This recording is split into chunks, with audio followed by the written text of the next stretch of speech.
So this is for my patients or other viewers.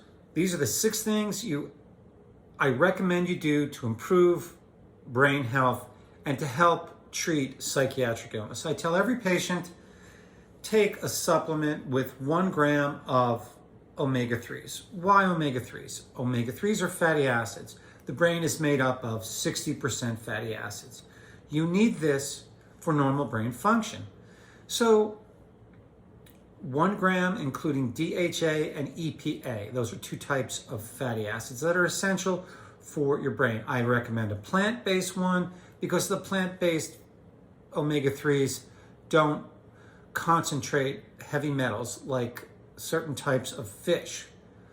Tuna, swordfish, mako shark, the deep pelagic fish concentrate heavy metals. So if you were to get all your omega-3s from, say, tuna, you would have a lot of mercury. We don't want that. That hurts the nervous system. So get plant-based omega-3s. You can buy it on Amazon, Walmart.com. Next, B vitamins.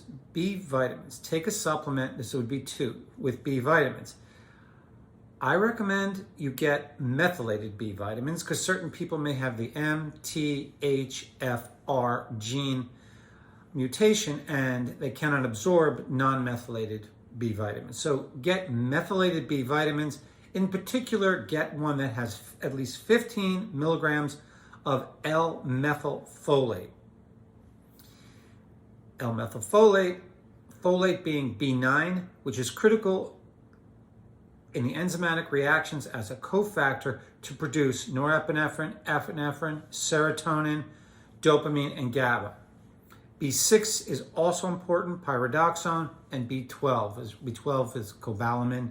So I recommend getting methylated B vitamins. These are critical in brain health and producing neurotransmitters and maintaining the health of the myelin sheath, the insulation of the nerve.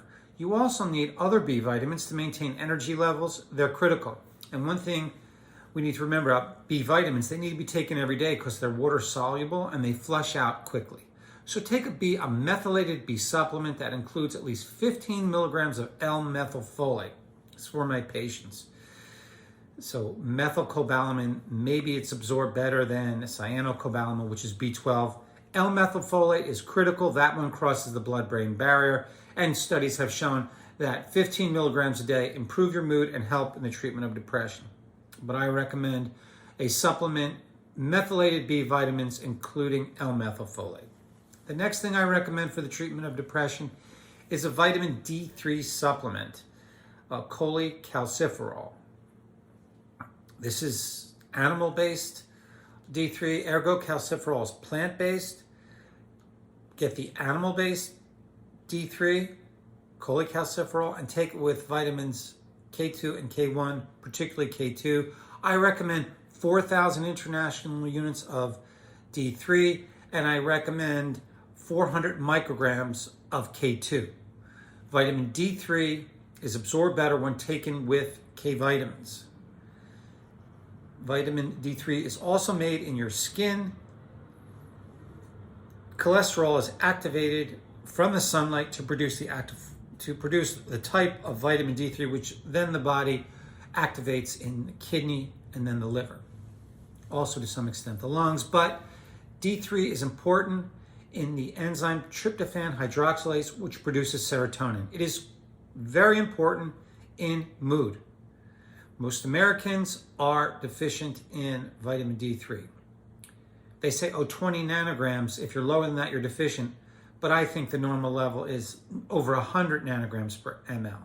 So most Americans are inside, whether they live in Florida or Arizona or whether they live in Maine. The ones that live in Florida and Arizona say it's too hot so they don't go out. And the ones that live in Maine say there's no sun anyway and it's too cold to go out. Most people spend time indoors because that's where they're comfortable. Number 4, the 4th most important thing for patients with mood and depressive and psychiatric illness is exercise. Exercise is important in producing natural endorphins, natural enkephalins, maintaining higher levels of dopamine, and also I was reading a study that the natural cannabinoid, yes, your natural marijuana receptors our body produces arachidonyl glycerol and arachidonyl ethanolamine, which are two natural cannabinoids which are increased through exercise. Yes, our body produces natural marijuana-like drugs. When I say that they're drugs, that marijuana affects these receptors and gives you that feel-good feeling. Well, the body produces natural marijuana. I would call them neurotransmitters, let's say. I don't know if that's the right word, but exercise is critical and sunlight is critical. It produces vitamin D3, but it goes beyond that. I think the health of the individual, they do better when they have sunlight. I use phototherapy in my office to treat depression. Number 5, what you should eat. Well, you should be eating foods high in B vitamins, high in omega-3s. So grass-fed meat, critical. Get pasture-raised organic eggs. They're very good. Eat colorful, organic vegetables and fruits. I'm okay with coffee, caffeine, less than 400 milligrams a day. That's fine. There's some special superfoods here that I like. Blueberries, mushrooms, wild-caught salmon. Those just catch me as extremely helpful. And to my vegetarian patients, I recommend a supplement, Blood Builder by Megafood. You can buy that on Amazon or go directly to their website because you're not getting everything you need in terms of iron. I think the body is not made to be a vegetarian. My vegetarian patients, you're morally right and you're doing a good thing for the world, but I don't recommend a vegetarian diet. Pasture-raised, grass-fed meat, lamb, pork, chicken, organic chicken, those would be key things. That's number 5. Things not to eat. Clearly, alcohol and tobacco, those would be bad. Alcohol destroys the body. I've done talks on that ad nauseum. That would not help your mood. It causes depression. Tobacco weakens the body, drains it of key nutrients, and over time makes an individual who smokes tobacco depressed, irritable, sad. Yeah, you get an initial boost from tobacco, nicotine, but it hurts you long term. Sugar. Sugar's a drug. I don't care what anyone tells me. No sugar. Sugar's not good for depression. Gets you up, gets you down, usurps the dopamine reward system. Sugar's trouble. White flour. White flour and sugar to me are evil. They hurt the body. It's no good. So any food with white flour. So remember, cakes, cookies, candies, breaded things, bread. I don't recommend eating those. I don't think they're helpful for depression. Fried foods, foods with labels on them, processed food, fast food. These are trouble in terms of your body. They cause inflammation. They cause depression. Avoid them. And those are the 6 basic things I want all my patients who are being treated in my office. Those are critical things. Other people can employ these same type of behaviors and supplements and you will improve. Here's honorable mention. L-theanine is an amino acid derived from green tea.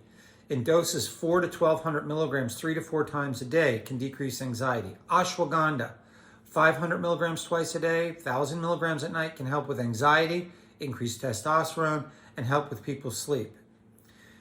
Magnesium L-threonate is the one type of altered magnesium that enters the brain and has a calming effect, decreases anxiety. Magotine is what gets converted to magnesium in the body.